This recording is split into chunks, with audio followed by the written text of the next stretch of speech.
안녕하세요. 동트는 동해 시정뉴스입니다. 우리 시에서는 KTX 강릉선을 동해역까지 연장하는 동해연결선의 막바지 공사가 진행 중인데요. 이번 KTX 연장 사업의 원활한 진행으로 우리 시의 교통인프라 구축과 관광 활성화에 도움이 되길 기대해봅니다. 주요 시정뉴스 만나보시죠. 시청 회의실에서 청소년 시책을 능동적으로 발굴하고자 청소년과 관계기관이 참석한 가운데 간담회가 열렸습니다. 동해 웰빙 레포츠타운에서 어린이 안전의식과 사고 대처 능력 향상을 위한 체험교실이 열렸습니다. 웰빙 레포츠타운 내 롬볼 경기장에서 2019 동트는 동해배 강원도 롬볼 대회가 열렸습니다. 시청 회의실에서 청소년과 관계기관, 시설 관계자가 참석한 가운데 청소년 시책을 능동적으로 발굴하고 소통의 장을 마련하기 위한 간담회가 열렸습니다. 간담회에는 관내 13개 중고등학교 학생회장단과 동아리 대표, 청소년 관계기관과 시설 관계자 등 60여 명이 참석했는데요.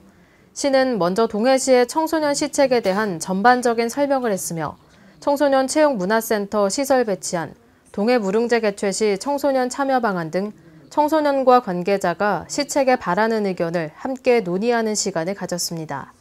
이지혜 문화교육과장은 간담회를 통해 청소년 정책 수립과 활동 공간 확보 방안을 마련해 동해시 청소년의 건강한 성장 환경 만들기에 적극적으로 힘쓰겠다고 밝혔습니다. 한편 시는 지난 8월 시책 발굴 회의를 개최해 공공시설을 안전하게 이용할 방안을 논의했으며 청소년을 보호하고 꿈을 응원하는 현수막을 등굣길 주변에 게시했습니다. 동해 웰빙 레포츠타운에서 어린이 안전의식 함양과 안전사고 대처 능력 향상을 위한 2019 찾아가는 어린이 안전체험교실이 열렸습니다.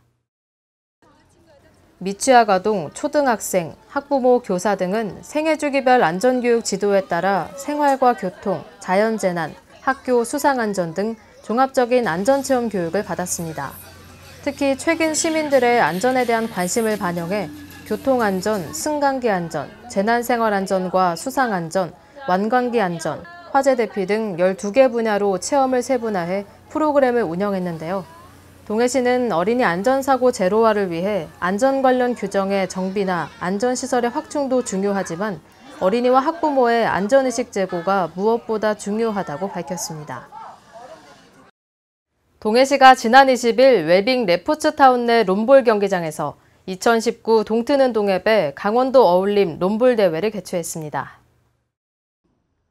동해시와 동해시체육회가 후원한 롬볼 대회에 강원도 18개 시군 선수와 임원 80여 명이 참가했는데요. 오전 9시 예선전 경기를 시작으로 경기는 남녀 통합복식 2인조를 편성해 예선 리그전을 거쳐 8강 토너먼트 방식으로 진행됐으며 1위에서 4위 팀에게는 시상금을 수여했습니다. 롬볼 경기는 잔디에서 공을 굴린다는 의미에서 지어진 이름으로 잔디 경기장에서 표적구인 잭을 먼저 굴려놓고 잭에 공을 접근시켜 승부를 겨루는 방식의 경기인데요. 경기하면서 서로 대화를 나누며 우위를 다질 수 있는 신사적인 경기 종목입니다. 동해시가 일반 음식점의 위생 수준 개선과 서비스 향상을 위해 모범업소 지정 신청을 받는데요. 신청 희망업소는 9월 30일까지 체육위생과 또는 한국외식업중앙회 동해시 지부로 우편 또는 방문 접수하면 됩니다. 모범업소는 1차 서류심사, 2차 현지조사평가, 3차 음식문화 개선운동 추진위원회의 심의를 거쳐 오는 11월 1일 최종 지정할 예정인데요.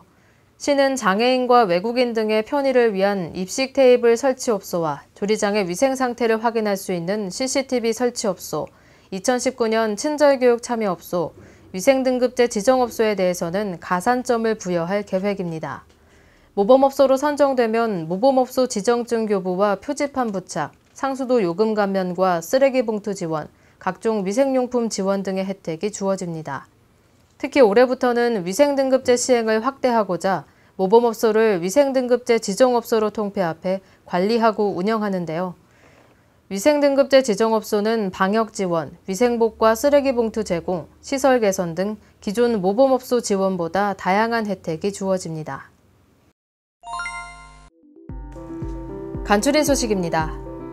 환경부 지원 사업으로 운영하는 환경성 질환 예방 캠프인 건강 나누리 캠프가 동해 무릉 건강숲에서 9월 20일부터 사흘간 열렸습니다.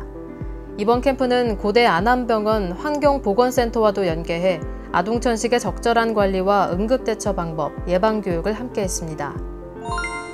동해시가 평생교육센터 대강당에서 관내 어린이집 보육교사와 직원, 아동복지시설 종사자 등 400여 명을 대상으로 아동학대 예방교육을 했습니다.